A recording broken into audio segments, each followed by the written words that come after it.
Up Gunners! Ødegaard, hey, crutches, boarding a flight back to London. Now, wow, that's exactly what I'm looking at. I just saw the pictures of Ødegaard in crutches, but in a private flight back to London.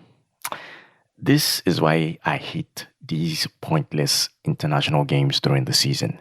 You spend weeks building momentum, watching our captain bust the midfield, and now this happens. Another unnecessary injury risk for a player who is crucial to our campaign.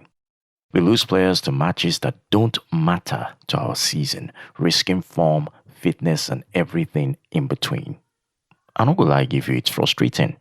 Every year, it's the same old story. Season's looking good, then boom, international break throws a wrench in the works. And no be just Ødegaard. How many times have we seen this with other players? These injuries just keep piling up. I mean, Arsenal is trying to compete for the title. Now we've got to cross our fingers for a quick recovery, just when we need consistency.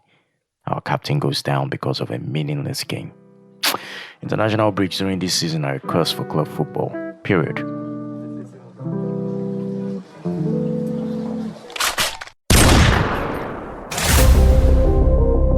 Okay, so Jared Gillett has been appointed referee for our North London derby clash against Spurs on Sunday. Stuart Attwell will be on VAR duty. I know. Let me break it down with a serious side eye.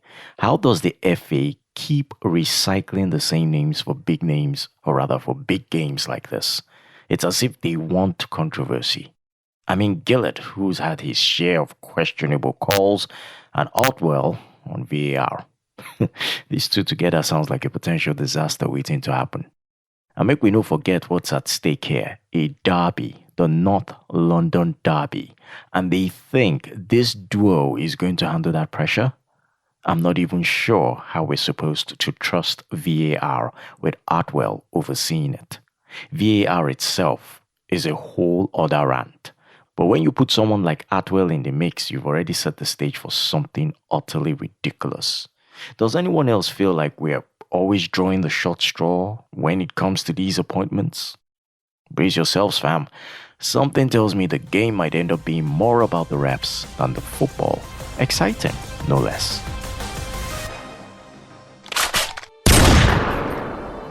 Here we go again. Another classic case of referees making a decision that doesn't sit right. Declan Rice, of all people, getting sent off in a tight game against Brighton last month. And now we've got this so-called independent KMI panel coming out in unanimous agreement. I mean, seriously. Yo, I get it. Rice put in a touch, but come on. Not football now. No be dance recital. A gentle touch that suddenly becomes clear, deliberate, and impactful once the referee's got his eyes on it. They're saying Chris Kavanagh had no choice. Really? But what about the other moments in that match that seemed to conveniently slip through the cracks? The consistency is all over the place, and now Arsenal is left to ruin what could have been a clean 3 points. And don't get me started on the bias. We're not just up against 11 men on the pitch, we're competing with a system that seems to favor certain clubs. If we're going to see red cards for this kind of thing, then I hope they bring that same energy to every other match this season. But we know that's not how the story ends, don't we? I'm cautiously optimistic for Arsenal's North London derby clash with Spurs, despite the major headache Mikel Arteta faces in the midfield. Losing Ødegaard, Rice and Merino in one swoop is no small matter. We know that. It's a brutal reality ahead of such a high-stakes game, but it's times like these that make or break a season. There are a few ways Arteta can play this, but I think we'll see a focus on stability. Jorginho could step in for Rice, partnering with Partey for a solid, if less dynamic presence in midfield. While Kai Havertz is struggling to find his best form, he might be asked to drop deeper and take on a more creative role. It's risky, but necessity is the mother of invention, right? Alternatively, Arteta might opt for something more left field, pushing Zinchenko into midfield alongside Partey and Jorginho. Zinchenko's comfort in that role, especially from his time with Ukraine, could give Arsenal a bit more bite. It would also allow Martinelli and Saka to do what they do best, stretch defenses with their speed and trickery. The real wild card here is young Ethan Nwaneri.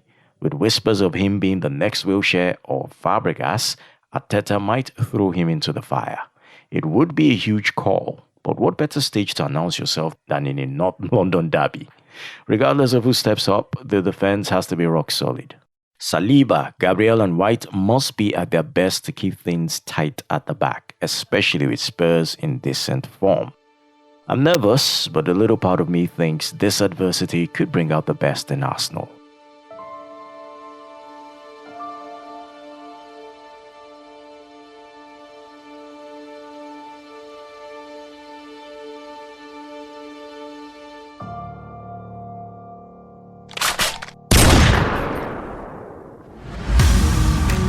Arsenal's black away kit for the North London derby. Oh, yes please. We're stepping into Tottenham's backyard draped in black for what fans are calling their funeral. Now, I'm not one for premature celebrations, but the energy around this is a little different. The Premier League's ruling that our home kit clashes with Spurs white has given us an unexpected edge. It's like we're suiting up for battle with purpose. But let's not get too carried away. We've only got a few fully fit first-team players left, and that's a concern.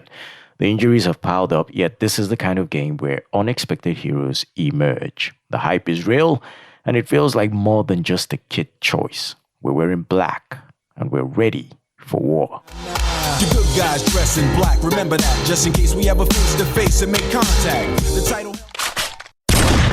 That's a wrap for today's episode of Up Gunners, and I hope you enjoyed delving into the world of Arsenal Football Club with me, Tony Doe. Don't forget to subscribe to stay up to date with all future episodes. If you have any thoughts, questions, or suggestions, feel free to reach out to me at upgunnerspodcast@gmail.com. upgunnerspodcast@gmail.com. I'm active on Twitter as well at upgunnersng, active on Facebook at upgunnersng. We're also on Instagram at upgunnersng. Until next time, keep the gunner spirit alive, and remember, Up Gunners!